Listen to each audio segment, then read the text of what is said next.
حضرت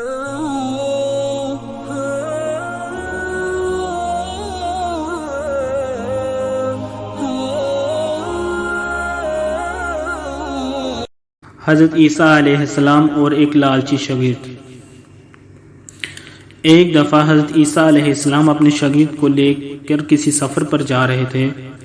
حضرت عیسیٰ علیہ السلام راستے میں ایک جگہ رکے اور اپنے شاگرد سے سوال کیا کہ کیا تمہاری جیب میں کچھ ہے؟ شاگرد نے کہا جی ہاں، میرے پاس 2 درہم ہے۔ حضرت عیسیٰ علیہ السلام نے اپنی جیب سے 1 درہم نکال کر اسے دیا اور فرمایا کہ یہ 3 درہم ہو گئے ہیں، اب تم جاؤ، قریب ہی ایک آبادی ہے، تم وہاں جا کر 3 درہم کی روٹیاں لے آؤ۔ شاگرد گیا اور 3 روٹیاں لے آیا اور واپسی پر سوچنے لگا کہ حضرت عیسیٰ علیہ السلام نے تو بس 1 درہم دیا تھا، جبکہ میرے پاس تو 2 درہم تھے اور روٹیاں 3 ہیں۔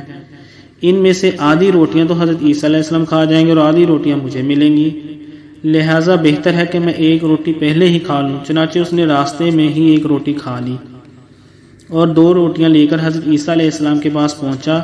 آپ نے 1 روٹی کھا لی اور اس سے پوچھا کہ 3 درہم کی کتنی روٹیاں ملی تھیں؟ تو اس نے کہا 3 درہم کی 2 روٹیاں ہی ملی تھیں، 1 آپ نے کھا لی اور 1 میں نے کھا لی۔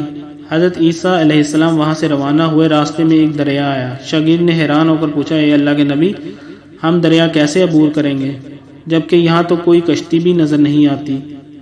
حضرت عیسیٰ علیہ السلام نے جواب دیا گھبراؤ مت، میں آگے چلوں گا، تم میری آبا کا دامن پکڑ کر میرے پیچھے پیچھے چلتے آؤ، خدا نے چاہا تو ہم دریا عبور کر لیں گے۔ چنانچہ حضرت عیسیٰ علیہ السلام نے اپنے قدم دریا میں رکھا اور چلنے لگے اور شاگرد نے بھی آپ کا دامن پکڑ لیا اور آپ نے دریا کو اس طرح پار کر لیا کہ آپ کے پاؤں بھی گیلے نہ ہوئے۔ حضرت عیسیٰ علیہ السلام نے فرمایا یہ موعظہ دیکھ کر تمہارے ایمان میں کچھ اضافہ ہوا؟ اس نے کہا جی ہاں۔ اس نے کہا میرا دل نور سے بھر گیا ہے۔ عیسیٰ علیہ السلام نے فرمایا اگر یہ بات ہے تو بتاؤ تمہارے پاس روٹیاں کتنی تھیں؟ شاگرد نے کہا حضور روٹیاں میرے پاس صرف 2 ہی تھیں۔ حضرت عیسیٰ علیہ السلام وہاں سے آگے چلنا شروع کرتے ہیں۔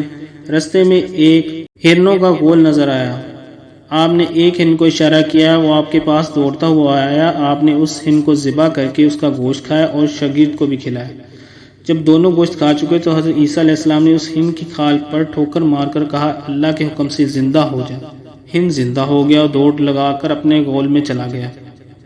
شاگرد یہ دیکھ کر حیران ہوا اور کہنے لگا اللہ کا شکر ہے جس نے مجھے آپ جیسا نبی اور معلم عطا کیا۔ حضرت عیسیٰ علیہ السلام نے کہا یہ موعظہ دیکھ کر تمہارے ایمان میں کچھ اضافہ ہوا؟ اس نے کہا ہاں، میرا ایمان دگنا ہو چکا۔ حضرت عیسیٰ علیہ السلام کہنے لگے اگر یہ بات ہے تو بتاؤ تمہارے پاس روٹیاں کتنی تھیں؟ شاگرد نے کہا حضرت میرے پاس روٹیاں 2 ہی تھیں۔ حضرت عیسیٰ علیہ السلام اس شخص کو لے کر آگے چلنے لگے۔ رستے میں ایک جگہ سونے کی 3 اینٹیں پڑی تھیں۔ عیسیٰ علیہ السلام فرمانے لگے 1 اینٹ تمہاری اور 1 میری، 1 اس شخص کی ہے جس نے تیسری روٹی کھائی تھی۔ یہ سن کر شاگرد شرمندگی سے بولا کہ حضرت تیسری روٹی بھی میں نے ہی کھائی تھی۔ حضرت عیسیٰ علیہ السلام نے اس لالچی شاگرد کو وہیں چھوڑ دیا اور فرمایا کہ 3 اینٹیں تم لے جاؤ۔ یہ کہہ کر حضرت عیسیٰ علیہ السلام وہاں سے روانہ ہو گئے اور لالچی شخص وہیں اینٹوں کے قریب بیٹھ کر سوچنے لگا انہیں کس طرح گھر لے کر جایا جائے۔ اسی دوران 3 ڈاکو وہاں سے گزرے۔ انہوں نے دیکھا کہ ایک شخص کے پاس سونے کی 3 اینٹیں موجود ہیں۔ انہوں نے اسے قتل کر دیا اور کہا کہ اینٹیں 3 ہیں اور ہم بھی 3 اور ہر شخص کے حصے میں 1 اینٹ آتی ہے۔ وہ تینوں بھوکے تھے۔ انہوں نے سوچا کہ کھانا کھانے کے بعد اپنا اپنا حصہ اٹھا لیں گے۔ انہوں نے ایک شخص کو قریبی وادی میں کھانا لینے بھیجا۔ جب وہ کھانا لینے گیا تو اس کے دل میں خیال آیا کیوں نہ کھانے میں زہر ملا دوں تاکہ 3 اینٹیں میری ہو جائیں۔ اور ادھر دونوں ساتھی آپس میں مشورہ کر رہے تھے کہ ہم اس کو قتل کرتے ہیں اور ہمارے حصے میں سونے کی 1.5 اینٹ آ جائے گی۔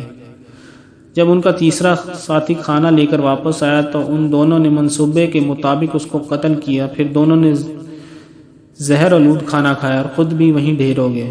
واپسی پر حضرت عیسیٰ علیہ السلام وہاں سے گزرے تو دیکھا کہ اینٹیں اسی حالت میں موجود ہیں اور ان کے پاس 4 لاشیں بھی موجود ہیں۔ فرمایا کہ یہ دنیا اپنے چاہنے والوں کے ساتھ یہی سلوک کرتی ہے۔ اور آخر میں دعا کرتے ہیں کہ اے ہمارے رب ہم سے راضی ہو جا، ہم سب کی خطاؤں کو معاف فرما اور ہمیں لالچ سے بچا، آمین یا رب العالمین۔